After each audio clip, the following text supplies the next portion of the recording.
Hún ný byrjun.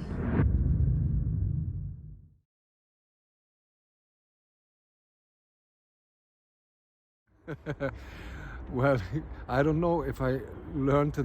We are pretty close to nature, the Icelandic people, and most of us has been working on a farm when they were young. For example, yeah, I did that for many years, always in the summertime. But you can always learn something from animals, can't you? Well, we had preparation with the director. We went to the location. We went to the north where we shot the film a month before.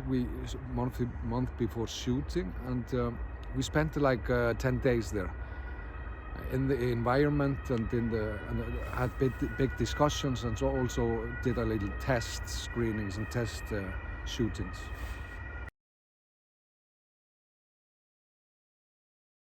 I've heard this, that the Icelandic films are popular, and I'm of course very glad to hear that.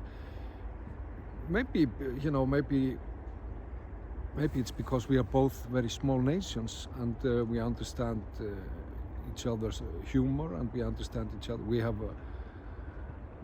We're probably close people, as you are a little bit close people, and you know, not letting anybody in right away. I think it's there are just a lot of similarities, I think, between, you know, people from Iceland and people in Slovenia. Go to the cinema. Please come to the cinema. Perfect. Great.